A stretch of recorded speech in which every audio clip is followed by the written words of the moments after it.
आरती, तुम इस शादी से खुश तो हो ना? जी हाँ। पता है, मैंने जब तुम्हें पहली बार देखा था ना, मैं तभी समझ गया था कि ऊपर वाले ने तुम्हें मेरे लिए ही बनाया है। और संजोग देखो, मेरे माँ बापों को भी तुम पसंद आ गई, और शायद तुम्हारे माता पिता को मैं। पर एक बात बताओ, मैं तुम्हें पसंद हूँ ये तुमसे तो पूछा गया था ना? जी नहीं। अरे ये क्या बात हुई? जिसकी शादी होनी है कम से कम उससे तो पूछा ही जाना चाहिए। जी हमारे गांव में लड़कियों से नहीं पूछा जाता है। ये तो बड़ी गलत बात है। मैंने तो आपको ठीक से देखा भी नहीं था, बस एक नजर ही देख पाई थी। अरे पर तुम तो मेरे सामने ही बैठी थी उस दिन।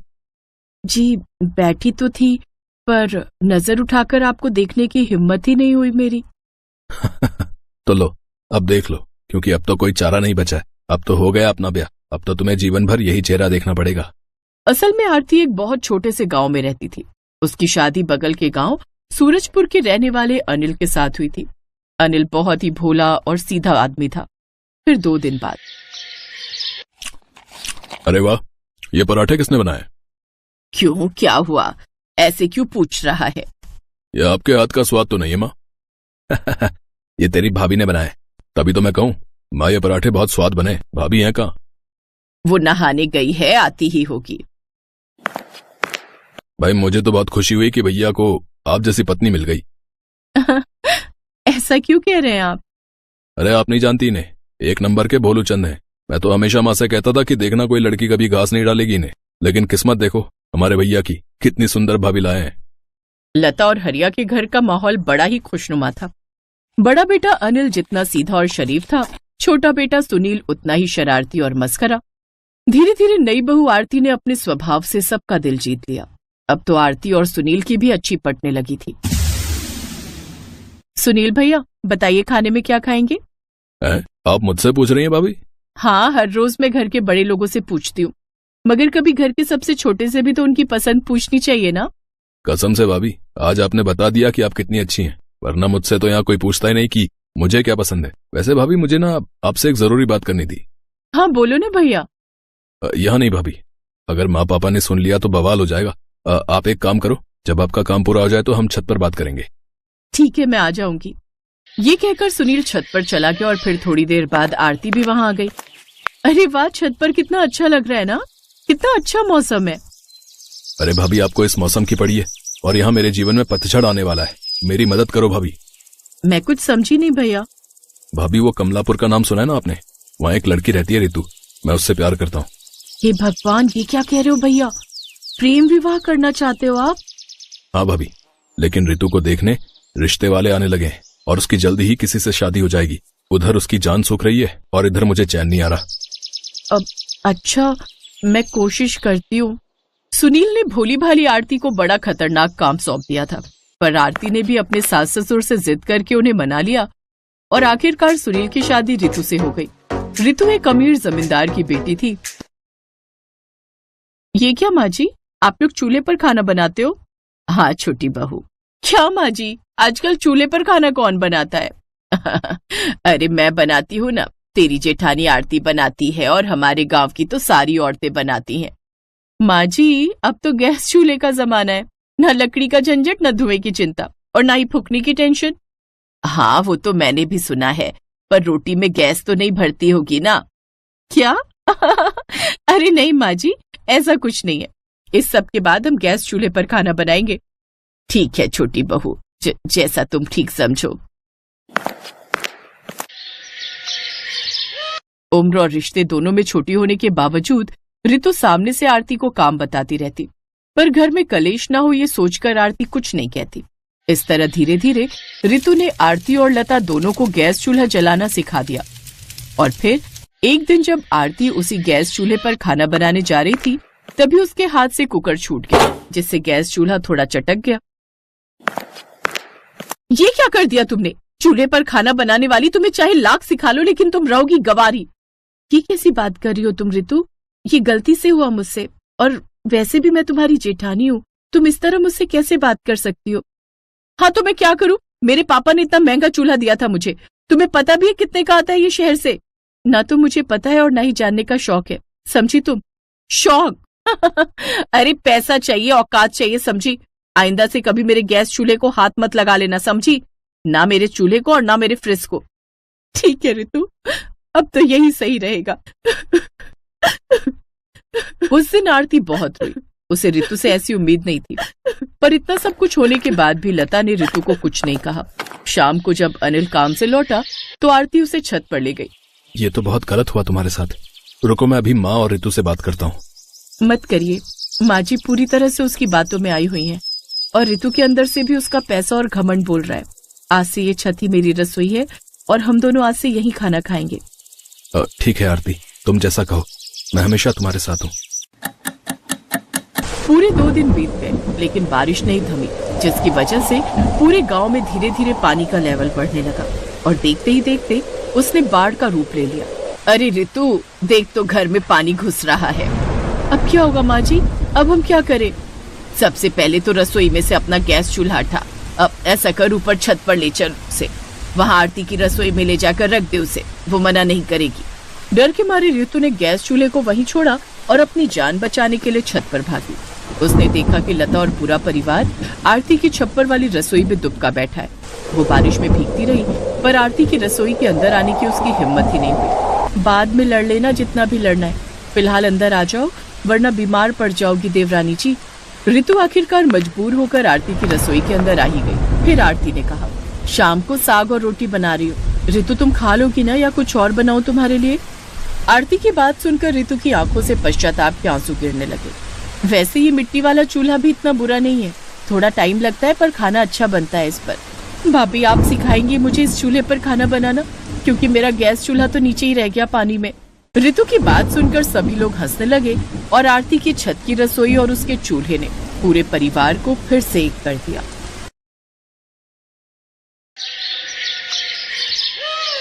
सलोनी अपने केबिन में बैठी हुई होती है, तभी ऑफिस बॉय उसके लिए कॉफी लेकर आता है। ये लीजिए मैडम, आपकी कॉफी।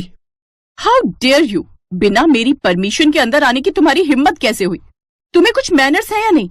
ओह, वैसे तुम गरीबों को कौन सी सेंस होती है? अब बाहर जाओ और पहले मेरे केबिन का गेट नॉक करो, उसके बाद ही अंदर आना। और हाँ, मे आई कम इन बोलना, तभी अंदर आना। उसकी बात सुनकर ऑफिस बॉय वापस बाहर जाता है और दरवाजा नॉक करके कहता है, क्या बोलना था? वो क्या बताई थी मैडम? मी कम कम मेम साहब। हाँ मेम साहब, मी कम कम। उफ, ये गवार। हाँ, आ जाओ अंदर। ऑफिस बॉय अंदर आकर उसे कॉफी देता है, लेकिन गुस्से में सलोनी वो कॉफी उसके ऊपर गिरा देती है। मेम साहब, ये आपने क्या किया? ये तुझ गरीब की सजा है, समझा? तभी सलोनी के पापा वहां आ जाते हैं। ये तुमने क्या किया सलोनी? तुम्हारी इन्हीं सब हरकतों की वजह से तो कोई भी ऑफिस बॉय यहाँ 3 महीने से ज्यादा नहीं टिकता। मेम साहब, गरीबों के साथ ऐसी बदतमीजी ठीक नहीं। भगवान करे कल को आपको भी गरीबी के दिन देखने पड़े। सलोनी शहर के एक बड़े बिजनेसमैन की बेटी थी, जो कि गरीबों को अपने पैर की धूल समझती थी। वो बड़ी घमंडी थी। ये तुमने क्या किया सलोनी? ओह कम ऑन डैड, इन गरीबों के साथ तो ऐसा ही करना चाहिए। तभी वहां उनकी कंपनी में काम करने वाला रोहित आता है। मे आई कम इन सर? यस सर, ये फाइल रेडी है, आप चेक कर सकते हैं। रोहित को देखते ही सलोनी का सारा गुस्सा शांत हो जाता है, क्योंकि मन ही मन वो रोहित को पसंद करने लगी थी और रोहित भी उसे पसंद करता था। लेकिन रोहित उनकी कंपनी में काम करने वाला एक एम्प्लॉय था, साथ ही अपने घर में कमाने वाला भी वो इकलौता ही था। उसके परिवार में उसके माता पिता के अलावा एक छोटा भाई था जो अभी पढ़ाई कर रहा था, इसलिए घर की सारी जिम्मेदारियां रोहित पर ही थी। सलोनी ने बार बार रोहित को शादी के लिए फोर्स किया, जिस कारण रोहित भी उसे इनकार नहीं कर पाया और कुछ दिनों बाद सलोनी ब्याह कर अपने ससुराल आ गई। रोहित का परिवार एक मिडिल क्लास परिवार था, जहां हर खर्च सोच समझकर करना होता था। शादी के कुछ दिन बाद, रोहित मुझे 20,000 रुपए चाहिए। क्या? लेकिन क्यों?